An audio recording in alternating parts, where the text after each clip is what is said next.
All things work together, school good talaga. Saka pangalawa, nandito kayo. Masaya-masaya kami kusa. Kasi hindi ka kusa tingin namin sa'yo. Magkakapatid tayo dito mga kusa. Amen. Ang magkakapatid kusa, nagkakaisa, nagmamahalan kusa. So, pakilala pala ako kusa. Ako si Bogart Kayo kusa. Ang provincial jury ng buong Palawan at chief jury ng buong Norte kusa.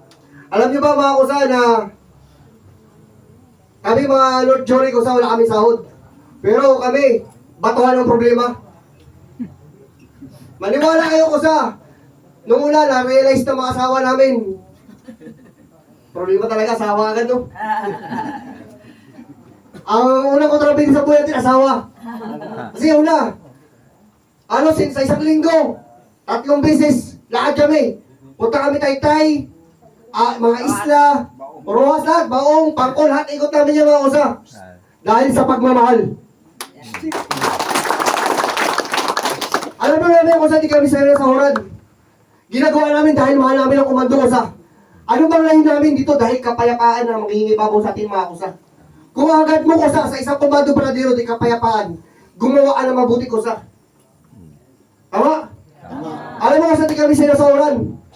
Nabibilis kami kusa dahil itong mag-asawa na ito kusa. Kahit paano sinusuportahan kami ng pangkasolina, pangkain ko sa, kaya kahit paano nagbibigay kami ng lakas sa Panginoon ko sa na kung saan, kahit saan kami pumunta ako sa. Lagi nandiyan ang Diyos, mga kusa, na lagi kami nagtatagumpay kusa, sa lahat ng aming ginagawa, mga kusa. Alam niyo kusa, bago kami humakbang sa isang lugar, lagi kami nanalangin kusa, na Panginoon, patnubayan niyo po kami, Panginoon. Naway ikaw siyang mangibabaw sa aming buhay, Panginoon. Lagi kang manguna sa aming Panginoon sa lahat na aming pupuntahan. Alam niyo kung marami kami mga pagsubok na dinaanan. May nasagupa kami mga maitak, mga lasing, mga kung ano-ano ba ako sa mga kriminal, parahugutin namin ko sa para na magkaroon ng kapayapaan ko sa. Kasi hinahagad namin ko sa kapayapaan sa ating bayan ko sa. Minsan nagkalo kami ng asawa ko mga kusa. Bakit ko sumali dyan? Nagbalik ka na naman. Alam mo naman yung mga komando. Ganito, sabi ko mahal. Ano ba mapapala mo dyan? Sabi sa akin. Alam mo mahal, sabi sa asawa ko, sabi ko sa asawa ko, gusto ko na magkaroon ng kapayapaan dito sa bayan natin. Maraming taong mga droga, mga kriminal, mga baoy, nauusoy ng rape. Sabi ko sa kanya, ako magiging isa ko sa magpapagamit sa Panginoon at sa bayan nito para magkaroon, mabago to yung bayan natin mga kusa. Masarap kusa na nakikita natin yung binus natin kusa. 17 binus kusa. Na ito, kung sa utos na nga, di natin magawa. Di ba? Sa utos ng Diyos. 17 pa kaya, napakahirap kusa. Di ba? Kaya ba natin sundin na 17 binus natin mga kusa? Kaya di ba? Kaya natin kung magkaayos tayo, magtutulungan tayo mga kusa. Ang sarap kaya pumunta sa isang lugar sa Kalintang na walang maoy, walang magnanakaw, walang nagapalaga. Sarap kaya, di ba? Sarap nagkaroon ng kapayapaan sa bawat lugar natin, mga kusa. Di ba? Tama? Alam niyo mga kusa, balik sa testimony ko, ha? Minsan, saan kami padparin, basa kami ng ulan. Alam mo, kusa, minsan yung pagod ko sa naranasan namin. Minsan pupunta kami sa isang bahay, kung saan kami padparin, doon kami kakain sa kakusa namin. Minsan, alokbati na namumula-mula, di namin alam kung anong sahog nun. Basta may alokbati na nakita namin na lumutang eh. Di namin kalong lasa, basta may magic syrup. Di ba? Nalasa nyo na yung mga kusa? Alam nyo kusa, kahit konti lang pagkain kusa, basta kain sa puso kusa, napakasarap, tama? Tama? Alam nyo kusa, pag gumawa ka kusa sa mga kusa mo, kahit anong hirap, kahit anong bagyo, init na madadaanan namin kusa. Basta pag nagmahal ka ko sa, mahal ka, ginawa mong sinamahan mo ng pagmamahal ko sa, hindi nakakapagod ko sa. Alam mo, bago mo naisip, makita namin mga picture ng mga taong pinaglingkuran namin. Sabi ng mga presidente, kusa, salamat, dahil nabuong tropa. Yung dating maoy, ngayon matino na. Yung dating siga, na nagbabasak ng buti, ngayon matino na. Kaya sabi, nagpapasalamat yung mga asawa nila, nagpapasalamat sa amin. Kusa, dati yung asawa ko, siga yan. Nagapalampal sa akin yan. Sinasaktan ako ngayon. Sinasaktan ako yan, kusa. Ngayon, tumaba na ako, kusa. Hindi na makapitik sa akin, kusa. Nagtinaw na. Doon kami sa may bagong bayan. Mayroong siga doon. Kain tao. Magkapatid. Pag may mga pista, sila-sila yung bida-bida doon. Mga pamilya nila. Ngayon, hinugot namin kusa. Tama talaga. Sabi ko sa kanya, matapang ka ba? Hindi po. Sabi, matapang ka. Hindi po ako matapang. Ikaw, matapang ka? Sabi, hindi po. Hindi po matapang kusa. Sabi, matapang ka daw, siga dito. Gusto mo, balik gusto kayo mo? Sabi niya, hindi po kusa. Alam niyo kusa, ginagawa namin ito lahat ng sakripisyo, hirap. Ang dami namin problema, tatawag si ganito, tatawag kusa, marami kami problema. Alam niyo ba kusa, nakakabilis na kasawa nito. Pag problema niyo, problema na rin nila. Alam niyo ba yun? Di ba? Kayo, sabi natin, sa 10 magkakapatid, 20 magkakapatid. Ang isang tatay niyo, saan dito? Ito magiging silbing tatay niya eh. Tayo, brotherhood, pag sinabing brother, magkakapatid tayo. Mga kusa. Kaya kung problema niya na rin. Pag hindi niya kakaya, papasa niya sa amin. Papasa nila kay Kusan Joel. Alam mo tayo kung saan natin hindi sinasauran. Naghahaad lang tayo ng kapayapaan sa ating bayan, mga kusa. Tama? Alam niyo kusa, maraming mga nanay, mga babae, na pumasok na komando. Mga kagawad, mga chiptanod, mga opisyal, marami may mga pulis, iba't ibang mga taas sa opisyal pumasok sa Komando Brotherhood Kusa. Kasi nakita nila yung disenyo ng Komando Brotherhood Kusa.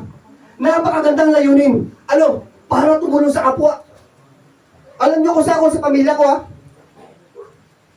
Sila yung mga pamilya ko pagdating sa samahan, sinasabi ko ng Sumail. Doon sila sa Saber, doon sila sa Tikay. Ay, sa PCBI, sorry. Pero ako kusa, nanatili ako sa tunay, sa original. Ang original ba, madali masira? Hindi. Hindi, di ba? Yung made in China, di ba madali masira? Tama? Pakpahan mo na mga kusa. Ang natin ang kusa, dito tayo sa pingin sa original. Ang original, matibay, hindi kayo sirain. Di ba? Hindi na bangawasan, mas lalong rumami mga kusa. Tama? Bakit? Kasi ang Diyos, ang Panginoon natin ay siyang pundasyon ng samahan nito mga kusa. Kaya na talagang laging matibay kusa. Kaya kusa, maraming salamat kusa sa inyong presidente kusa, na lagi natin tandaan kusa, na hindi posisyon natin ang mga ibabaw, kundi ang Panginoon pa rin kusa. Huwag natin kalimutan, manalangin na araw-araw, magpasalamat sa Panginoon. Itong mga ginagawa natin kusa, lagi natin ipanalangin sa Panginoon. Kusa, hindi magiging matibay sa samahan kung walang Diyos na kasama. Tandaan nyo yan. Hindi kayo magtatagumpay kung hindi nyo hahaluan ng pananampalataya sa ating Panginoon. Kaya laging tayong manalangin sa Panginoon. Sino dito nagsisimba araw-araw? Wala, di ba? Linggo-linggo. Asa ka may linggo-linggo? Ayaw araw-araw. Wala, di ba? Wala. Kasi kung araw-araw ko magsimba, baka sumubra ka sa langit. Sa'yo, paglinggo, sa sabong, marami ka taas kamay niya. Sa sabong araw-araw. O, sa mga araw-araw. So, yun ba alam nyo mga kusa? Tayo kusa, manatili natin maging matibay sa mga natin sa. Sino dito yung laki natin na meeting? Nasa kamay? Ngayon pa lang sila mag-wala. Ngayon pa lang. Wala pa kasi nag-meeting ngayon pa lang. Ngayon pa lang sa. Alam nyo mga kusa? Experience ko. Maraming komando, umati na ng meeting pag magiging ng tulong. Tama? Mga tinatulong, pag masunisip na, sabi, kasakit yung anak ko, doon sila mga tinamiting. Pero pag magaling, walang problema, di mga tinamiting, pero lagi lasing. Tama? Tama, tama, may tama na. Di ba? May tama na. Alam mo, dapat ko sa tayo mga komando, we need to be a good example sa lugar natin. Pag sabi ko, komando yan, professional yan. Matino yan, disiplinado yan. Diba? Sarap kayo lisin yung pagkumando kasi tingin ng kumando noon, masamang tao, lasinggero. Sinong paya kayo sabihan kayo lasinggero? Samanggero, pwede. Pwede pero depende. Di ba? Ayaw mga kusa. Kaya ako kusa sa inyo, tayong Komando Brotherhood, dapat maging professional na tayo. Kasi sa ibang level na tayo kusa eh. Kung ba sa mga samahan, tinitingnan na tayo. Sabi nila parang kwitis. Di ba? Ang kwitis, habang tumataas, tumitingnan tayo, tapos napakaganda tingnan. Tapos pagdating sa taas, sumasabog, napakaganda, di ba? Ganun tingin sa atin kung saan mga kakaway, mga kumakaway sa atin. Yung tayo, kinakaway nila tayo, sa atin, minamahal natin sila. Kaya tawag sa, nakikita nila sa atin, sobrang ingit nila. Di ba? Naingit sila sa atin eh. Kasi tayo lumalago, dumadami. Tama? Tama. Tama, di ba mga kusa? So, kusa, ito. Huling nabilinggo ito kay Pres. Sana suportahan niyo sila. Suportahan niyo sila. Ito si Kusan Joel, Kusan Nieves. Hanggang sa huling mga kusa, inaasahan namin kusa na tayo magtutulungan kusa. Ah, kusa? Magtutulungan ba tayo kusa sa ating kusama ng mga kusa kusa? Diba? Mga iba, ang hawakan ba natin kusa? Mga iba mo, kapayapaan at pagbabalat sa lugar na ito? Yes! Mabuhay ang komando! Mabuhay! Mabuhay ang komando! Mabuhay! Maraming salamat sa balakati ng Panginoon. Salamat.